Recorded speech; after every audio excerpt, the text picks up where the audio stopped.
Now glory be to God who has given us the victory. It is true, the strength of Spain is shattered, her ships are sunk or fled, the sea has swallowed her soldiers and her sailors by hundreds and by thousands, and England breathes again. They came to conquer, to bring us to the torture and the stake, to do to us free Englishmen as Cortez did by the Indians of Anahuac. Our manhood to the slave bench, our daughters to dishonor, our souls to the loving kindness of the priest, our wealth to the emperor and the pope. God has answered them with his winds, Drake has answered them with his guns. They are gone, and with them the glory of Spain. I, Thomas Wingfield, heard the news today on this very Thursday in the Bungay marketplace, whither I went to gossip and to sell the apples which these dreadful gales have left me, as they hang upon my trees.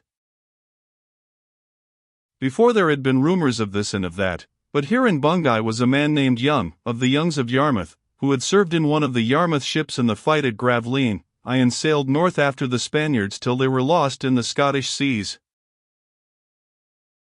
Little things lead to great, men say, but here great things lead to little, for because of these tidings it comes about that I, Thomas Wingfield, of the lodge in the parish of Ditchingham in the county of Norfolk, being now of a great age and having only a short time to live, turn to pen and ink.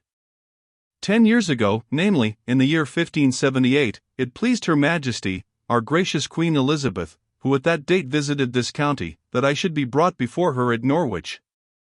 There and then, saying that the fame of it had reached her, she commanded me to give her some particulars of the story of my life, or rather of those 20 years, more or less, which I spent among the Indians at that time when Cortez conquered their country of Anahuac, which is now known as Mexico.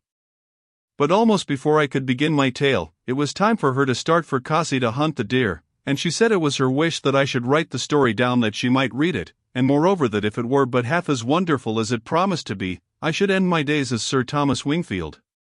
To this I answered Her Majesty that pen and ink were tools I had no skill in, yet I would bear her command in mind.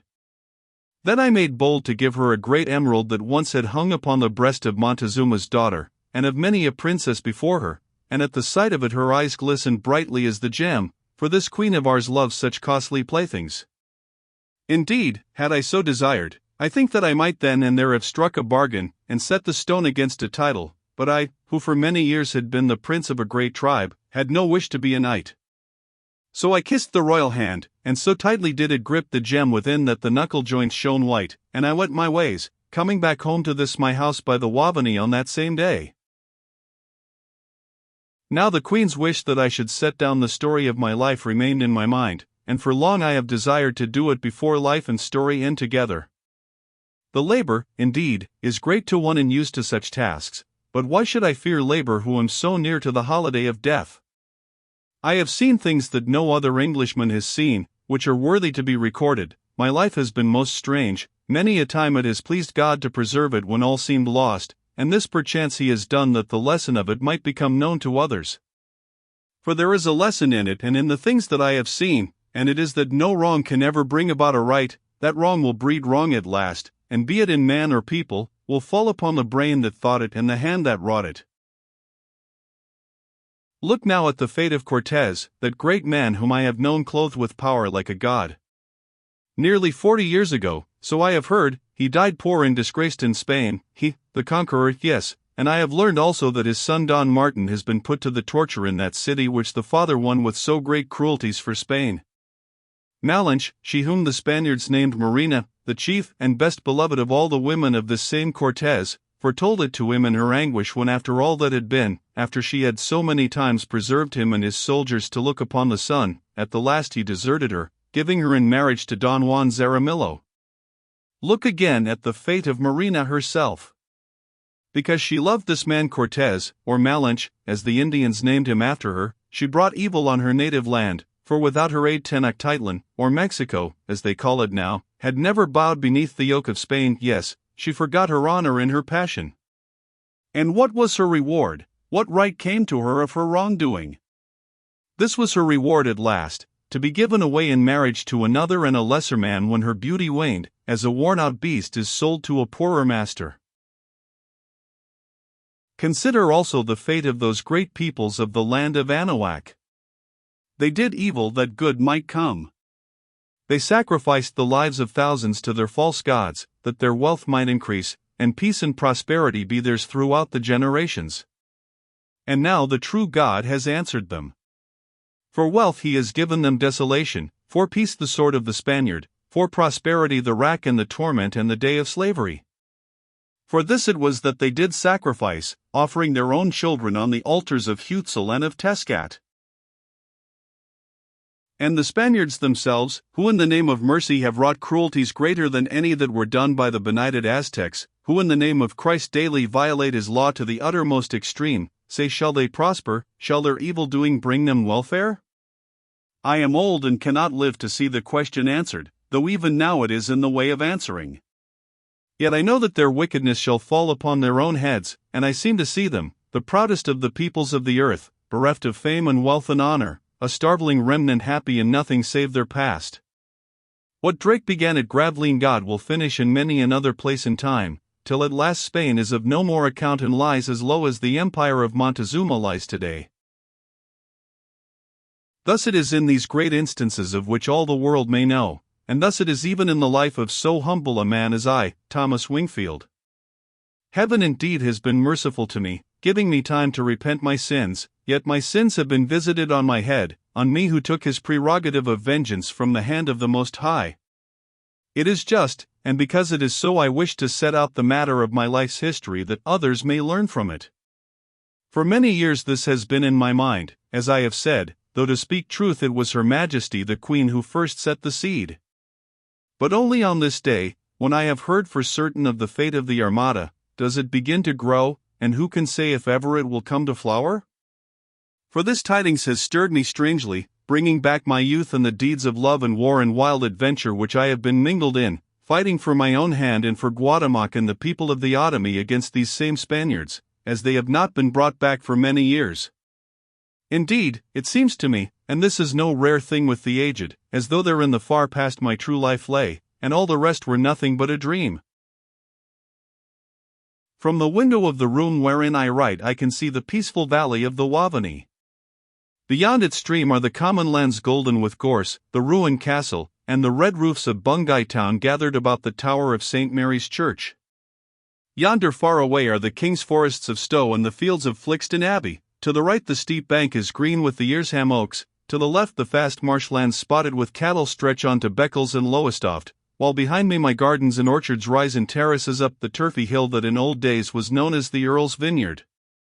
All these are about me, and yet in this hour they are as though they were not.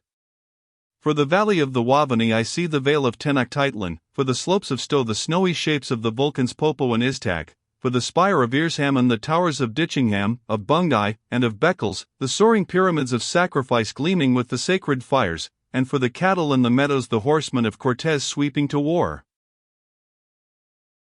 It comes back to me, that was life, the rest is but a dream. Once more I feel young, and, should I be spared so long, I will set down the story of my youth before I am laid in yonder churchyard and lost in the world of dreams. Long ago I had begun it, but it was only on last Christmas Day that my dear wife died, and while she lived I knew that this task was better left undone. Indeed, to be frank, it was thus with my wife. She loved me, I believe, as few men have the fortune to be loved, and there is much in my past that jarred upon this love of hers, moving her to a jealousy of the dead that was not the less deep because it was so gentle and so closely coupled with forgiveness. For she had a secret sorrow that ate her heart away, although she never spoke of it.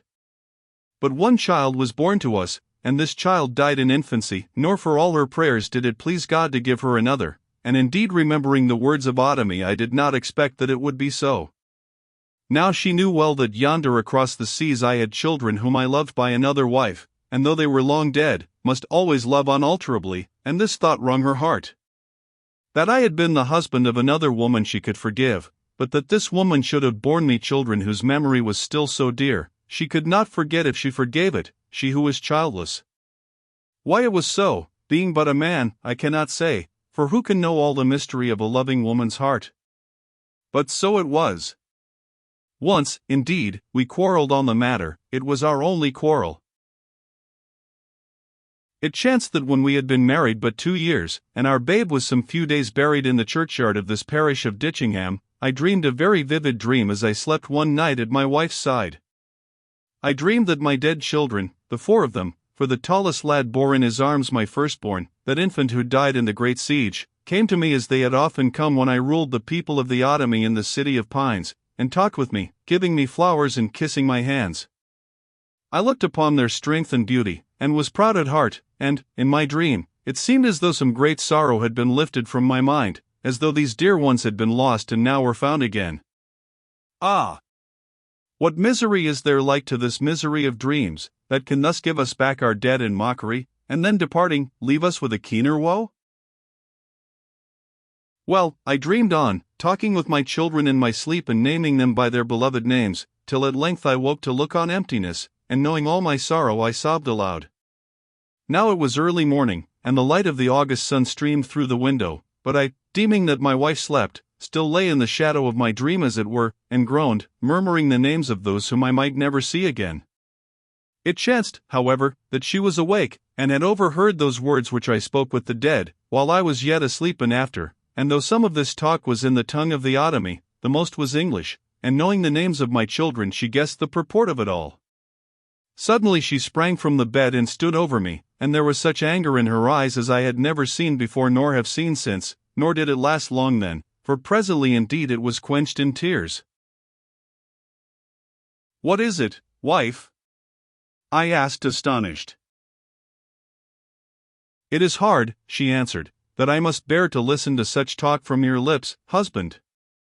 Was it not enough that, when all men thought you dead, I wore my youth away faithful to your memory? Though how faithful you were to mine you know best. Did I ever reproach you because you had forgotten me, and wedded a savage woman in a distant land? Never, dear wife, nor had I forgotten you as you know well, but what I wonder at is that you should grow jealous now when all cause is done with. Cannot we be jealous of the dead? With the living we may cope, but who can fight against the love which death has completed, sealing it forever and making it immortal? Still, that I forgive you, for against this woman I can hold my own, seeing that you were mine before you became hers, and are mine after it. But with the children it is otherwise. They are hers and yours alone. I have no part nor lot in them, and whether they be dead or living I know well you love them always, and will love them beyond the grave if you may find them there. Already I grow old, who waited 20 years and more before I was your wife, and I shall give you no other children. One I gave you, and God took it back lest I should be too happy, yet its name was not on your lips with those strange names. My dead babe is little to you, husband." Here she choked, bursting into tears, nor did I think it well to answer her that there was this difference in the matter, that whereas, with the exception of one infant, those sons whom I had lost were almost adolescent, the babe she bore lived but 60 days. Now when the Queen first put it in my mind to write down the history of my life, I remembered this outbreak of my beloved wife, and seeing that I could write no true tale and leave out of it the story of her who was also my wife, Montezuma's daughter, Otomi, Princess of the Otomi, and of the children that she gave me, I let the matter lie. For I knew well, that though we spoke very rarely on the subject during all the many years we passed together, still it was always in Lily's mind, nor did her jealousy, being of the finer sort, abate at all with age, but rather gathered with the gathering days. That I should execute the task without the knowledge of my wife would not have been possible, for till the very last she watched over my every act, and, as I verily believe, divined the most of my thoughts. And so we grew old together, peacefully, and side by side, speaking seldom of that great gap in my life when we were lost to each other and of all that then befell. At length the end came. My wife died suddenly in her sleep in the 87th year of her age. I buried her on the south side of the church here, with sorrow indeed, but not with sorrow inconsolable, for I know that I must soon rejoin her, and those others whom I have loved.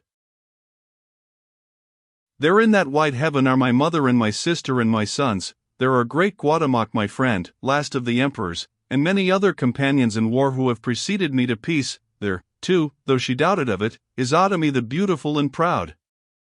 In the heaven which I trust to reach, all the sins of my youth and the errors of my age notwithstanding, it is told us there is no marrying and giving in marriage, and this is well, for I do not know how my wives, Montezuma's daughter and the sweet English gentlewoman, would agree together were it otherwise.